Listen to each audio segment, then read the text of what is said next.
Nobody saw this coming. The fastest man in the world just got beaten, and the guy who did it wasn't even on most people's radar. At the 2026 USATF Indoor Championships, Jordan Anthony did something that has the entire track and field world talking. He ran past Noah Lyles, the reigning sprint king, and took the 60-meter indoor national title right from him.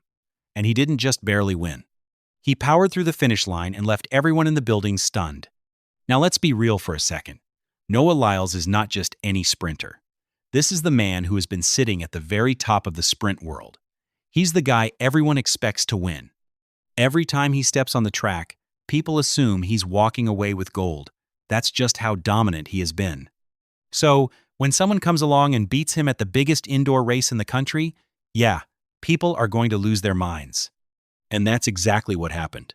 The track community went into absolute disbelief. Social media lit up. Fans, coaches, analysts, everyone was trying to figure out what just happened. Because this wasn't some small meet in the middle of nowhere. This was the USATF Indoor Championships. This is the race that decides who represents the United States at the global level. This is the biggest domestic stage there is for indoor sprinting. And on that stage, Jordan Anthony showed up and showed out. So, who is Jordan Anthony? That's the question a lot of people are asking right now. Before this race, he wasn't the name most fans were buzzing about. He wasn't the one getting all the attention in the headlines. But that's the beauty of track and field. The clock doesn't care about your name. It doesn't care about your followers. It doesn't care about how many titles you've won before. When that gun goes off, it's just you and the track. And on this night, Jordan Anthony was simply the better man. What makes this even more wild is the timing. This didn't happen in the middle of the season when results don't matter as much. This happened right before the World Athletics Indoor Championships. That's the biggest indoor meet on the planet, and it's being held in Poland this year.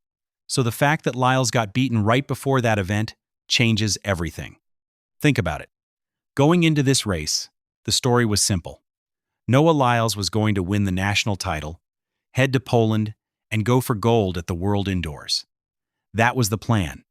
That was what everyone expected. But now the whole narrative has shifted.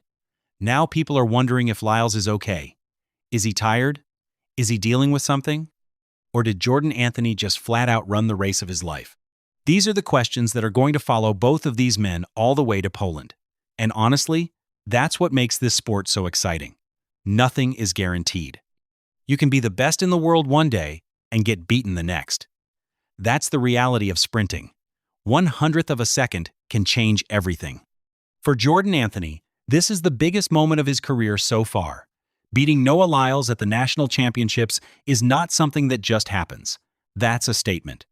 That tells the world that he belongs at the highest level.